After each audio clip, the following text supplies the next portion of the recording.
World കപ്പിന് മുന്നോടിയായി നടന്ന ആദ്യ ഫ്രണ്ട്ലി മത്സരത്തിൽ ഹോണ്ടുറസിനെ തകർത്തെറിഞ്ഞ് വേൾഡ് കപ്പിലേക്കുള്ള ഒരുക്കങ്ങൾ സജീവമാക്കി നിലവിലെ ലോക ചാമ്പ്യന്മാരായ Argentina.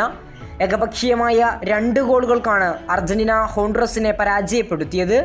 Juan Musso, Giay, Otamendi, Tagliafico, Lisandro Martinez, Valentin Barco, Exequiel Palacios, Giovani Lo Celso, Simeone, Martinez, Almada എന്നീ താരങ്ങളുമായിട്ടാണ് അർജന്റീന കളിക്കാനിറങ്ങിയത്.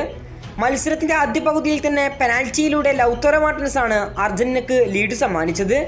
എന്നാൽ മത്സരത്തിന്റെ രണ്ടാം പകുതിയിൽ ഗുലിയാനോ സിമിയോൺ ഗോൾ വല ചലിപ്പിക്കുകയായിരുന്നു.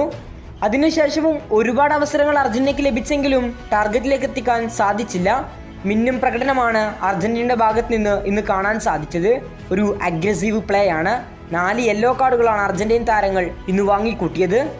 മത്സരത്തിന്റെ മുക്കാൽ ഭാഗവും, അതായത് 75% ബോൾ പൊസിഷൻ അർജന്റീൻ താരങ്ങളുടെ പക്കൽ തന്നെയായിരുന്നു. പിന്നീട് മത്സരത്തിൽ പകരക്കാരായിക്കൊണ്ട് റോഡ്രിഗോ ഡിപോൾ, മാക്കലിസ്റ്റർ, കബെൽഡോ, എൻസോ ഫെർണാണ്ടസ് എന്നീ താരങ്ങളെല്ലാം കളത്തിലിറങ്ങി. അതേസമയം 26 അംഗ സ്ക്വാഡിൽ ഇടം നേടാത്ത പല യുവ സൂപ്പർ താരങ്ങൾക്കും സ്കലോണി ഇന്ന് അവസരം നൽകിയിരുന്നു.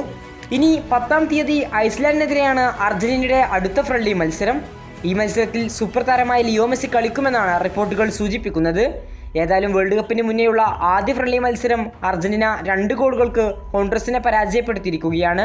കൂടുതൽ ഫുട്ബോൾ വാർത്തകൾക്കും വിശേഷങ്ങൾക്കും വേണ്ടി ഇപ്പോൾ തന്നെ ചാനൽ മറക്കാതെ സബ്സ്ക്രൈബ് ചെയ്യുക. കൂടുതൽ ഫുട്ബോൾ വാർത്തകളും വിശേഷങ്ങളുമായി ഇനിയും കാണാം.